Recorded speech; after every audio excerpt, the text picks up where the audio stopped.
김정원 사무처장님 나와주시기 바랍니다. 탄핵 재판은 형사 재판이 아닙니다. 대통령의 직무 집행 행위가 헌법과 법률에 중대하게 위반되었느냐 여부를 가리는 재판이 탄핵 심판이고, 공무원이 직무와 관련돼서 잘못된 경우에 징계 처분하는데 그 징계 처분의 성격을 띠고 있는 행정소송이 탄핵 심판입니다.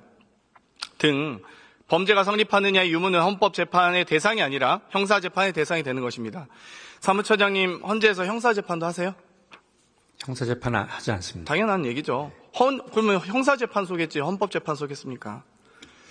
여기에서 형법상의 범죄 성립에 대해서는 논하지 아니하고, 그러한 헌법 위반 부분에 대통령의 그런 구체적 행위가 헌법의 국민주권 행위에 위배되느냐, 대의민주주의에 위배되느냐, 시장경제주의에 위배되느냐라는 식으로 재작성해서 제출할 계획을 갖고 있습니다. 라고 당시 2017년 탄핵 일타 강사인 권성동 법사위원장께서 얘기하십니다. 이 당시 이야기도 참 주옥 같은 글이 많습니다. 아주 똑부러지게 야무지게 말씀을 많이 하셨더라고요.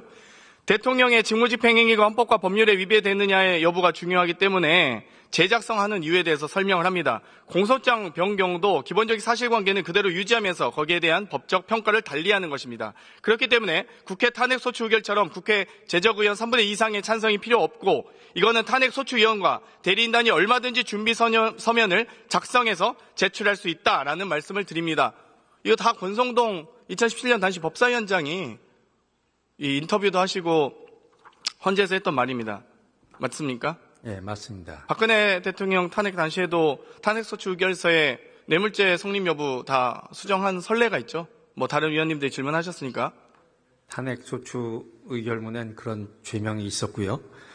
그리고 방금 말씀하신 것처럼 정리한 거는 준비 서면을 통해서 정리를 했었습니다.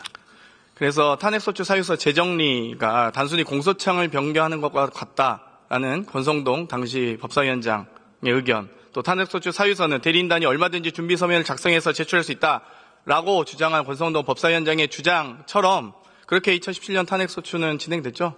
예. 네. 그런데 지금 요즘에 국민의힘의 일부 의원님들이 이 헌재를 많이 공격하고 계신 것 같습니다. 심지어 사법 독재라는 말까지 나오고 있습니다. 헌재가 사법 독재하고 계십니까? 아닙니다. 국민의힘 의원님들이 항의 방문도 했죠, 헌재. 예. 그때 뭐라고 하셨나요? 항의 방문에서 뭐라고 하던가요? 이제 대통령 것을 우선 심리하는 것에 대한 지적을 좀 하셨고요.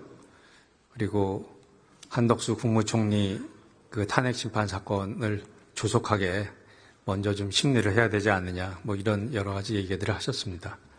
지금 이당의 원내대표가 이렇게 강력하게 비판하고 있는데, 헌재가 너무 이당 원내대표를 무시하는 거 아닙니까? 거기에 대한 입장 표명하실 생각 없나요? 저는 어느 당의 어느 의원님들께서 문의를 하시더라도 답변을 드리는 게 제 일입니다. 그래서 그런 차원에서 그 일이 이루어졌고, 이번에도 그런 맥락에서 이루어진 일입니다. 그래서 지금 소추 대리인단이 했던 행위들은 다 적법한 절차에 의해서 진행되고 있는 건 맞죠? 현 사건 말씀하시는 겁니다. 그렇습니다. 지금 이제 준비 절차 이제 마쳤고요. 이제 본격적으로. 그러니까 지금까지 적법하게 다 진행되어 왔죠? 지금 보시는 바와 지금 국민의힘에서 지금 이렇게 요구하잖아요. 무효라고 중정하고 항의까지 하시잖아요. 지금 재판이 이제 변론 기일이 다음부터 시작이 됩니다. 본격적으로. 이 관저 앞에 45명의 국민의힘 의원들이 가셨어요. 1월 6일에.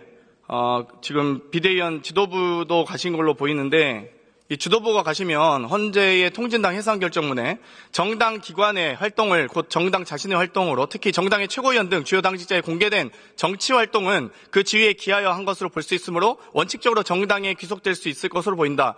정당 해산 심판 청구의 구성 요건에 해당하는 거 아닙니까? 정당의 지도부가 이렇게 영장 집행을 방해한다든지, 이렇게 헌재의 이 재판 과정을 비난한다든지, 이 민주적 기본 질서를 위반한 아주 구체적 사례라고 보는데 어떻게 보십니까? 지금 정당 해산 심판 청구에 대해서 말씀하신 것 같은데, 그 요건은 헌법에 명시적으로 나와 있습니다. 정당의 목적과 활동이 민주적 기본 질서에 위배됐을 때 그 정당 해산을 청구할 수 있다고 헌법에 나와 있고요. 지금 이제 말씀하신 부분은 그것이 그 요건에 해당하는지에 대해서 헌법재판소에서 만약 심판이 들어온다면 그 부분에 대해서 판단하게 될 것으로 보입니다. 네, 돌아가셔도 좋습니다. 이호영 차장님 앞으로 나와주십시오. 차장님, 체포영장 집행을 막는 인원들은 당연히 현장에서 현행범이니까 체포할 수 있죠? 네, 그렇습니다. 경호처 의원들도 체포할 수 있죠? 그런 걸로 알고 있습니다. 국회의원들도 체포할 수 있죠? 네, 그렇습니다. 불체포 특권 적용 대상이 아니잖아요. 네, 그렇습니다. 그러면 간접을 45명의 국회의원들이 만약 지키고 있다면 그 이상일지라도 모두 다 연행하시길 요청드립니다. 그거는 국수본에서 체포영장 집행을 할 것으로 알고 있습니다. 강력하게 경찰의 의지를 가져주십시오. 네, 알겠습니다.